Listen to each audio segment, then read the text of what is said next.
วัสดีค่ะก็กลับมาช่องรักสุขภาพอีกแล้วนะคะวันนี้มาชวนทำเมนูง่ายๆกันเลยนะคะสดกันร้อนๆเลยนะคะในช่วงอากาศเปลี่ยนนะคะและที่สำคัญช่วยในการลดน้ำหนักได้ดีนะคะกับเมนูนะคะแกงจืดไก่สับนะคะฟักเขียวค่ะซึ่งบอกเลยว่าอร่อยแน่นอนนะคะพร้อมเคล็ดลับในการหมักต่างๆนะคะเราไปเริ่มลงมือทำกันค่ะเราจะหั่นฟักเขียวก่อนนะคะหั่น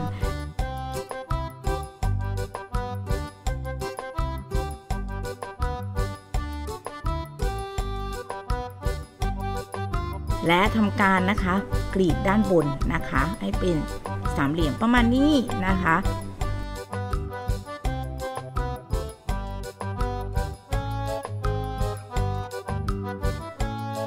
และตัดวุ้นเส้นค่ะตัดให้สั้นที่สุดนะคะหลังจากนั้นค่ะ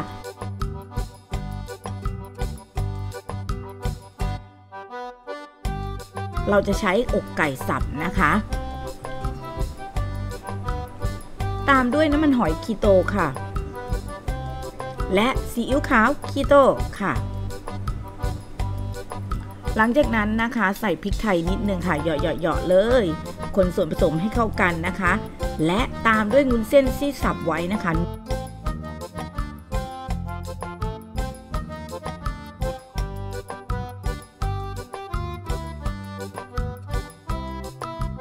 นวดให้เข้ากันเลยค่ะนวดนะคะใช้เวลานวดตรงนี้นานหน่อยนะคะเพื่อที่จะให้ไก่นั้นเด้งนั่นเองค่ะ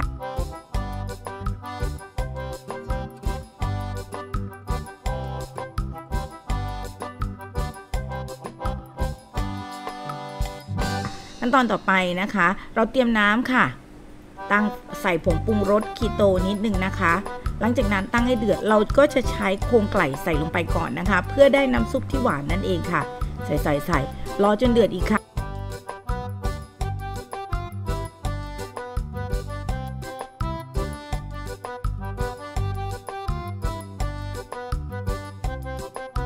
ครั้งหนึ่งนะคะค่อยๆนะคะปั้นให้เป็นลูกเลยนะคะไก่สับกับวุ้นเส้นนะคะปั้นลงไปค่ะ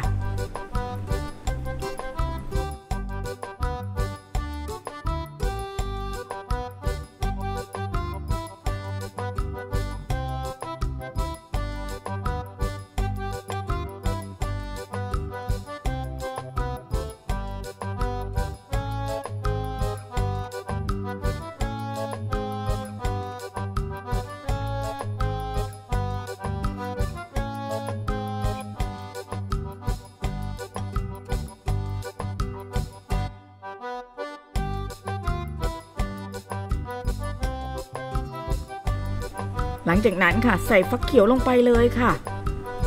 แล้วมันจะมีฟองขึ้นด้านบนนะคะเราก็